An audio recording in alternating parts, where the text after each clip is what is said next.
Salut! Aujourd'hui on se retrouve pour une nouvelle vidéo. Donc aujourd'hui on va parler de la gelée blanche.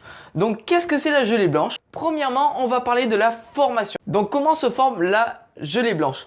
C'est tout simplement un dépôt de glace qui provient de la vapeur d'eau contenue dans l'air par passage direct de la phase gazeuse à la phase solide. Le plus souvent, la gelée blanche se forme par rayonnement nocturne, donc au point de givrage. Donc qu'est-ce que c'est le point de givrage? C'est tout simplement quand la température est de 0 degré. Au-dessus, ça dégèle, en dessous, ça gèle. Elle ne met pas en jeu la surfusion de l'eau contrairement au givre. Donc qu'est-ce que la surfusion? La surfusion, c'est tout simplement l'eau qui est liquide ou un liquide en fait, qui reste liquide alors qu'il est passé sous le point de givrage qui est donc de 0 degré. Donc il est plus rare que la gelée blanche soit obtenue par advection ou évaporation. Donc on y viendra après sur ces deux termes, mais d'abord je vais continuer avec la formation de la gelée blanche. Donc comment vous pouvez reconnaître la gelée blanche? Donc par exemple dans la nature, si vous vous promenez, comment vous pourriez savoir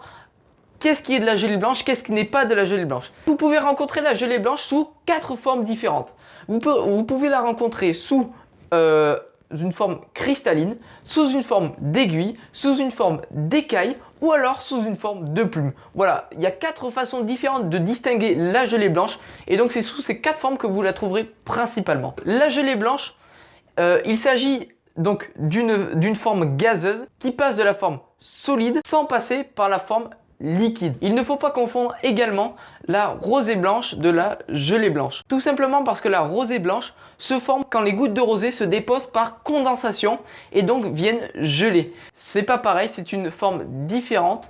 Voilà, donc il ne faut pas confondre ces deux termes, mais vous allez avoir une image là de gelée blanche et une image de rosée blanche pour avoir une petite différence.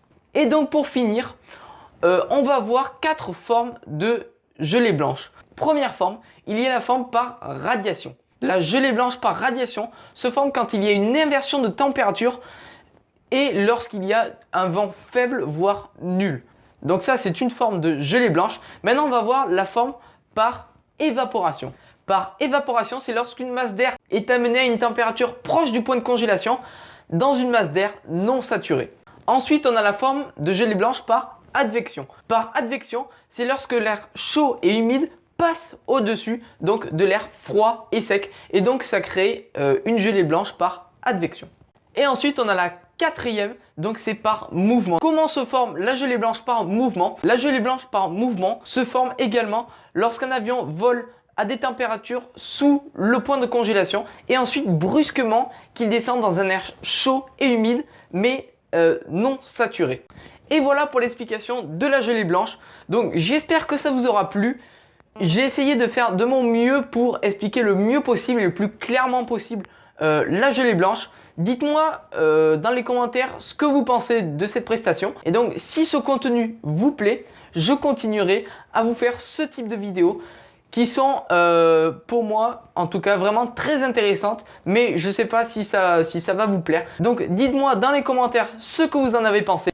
Et donc je vous répondrai avec grand plaisir bien évidemment. Et n'hésitez pas à vous abonner et à lâcher un petit pouce bleu pour me soutenir dans ma démarche. Il y aura d'autres vidéos à part celle-là bien évidemment. Il y aura d'autres types de vidéos. Vous allez voir dans le futur de la chaîne. Et donc en tout cas moi je vous laisse sur les différents timelapses que j'ai pu faire sur la gelée blanche. Et donc nous on se dit à très bientôt.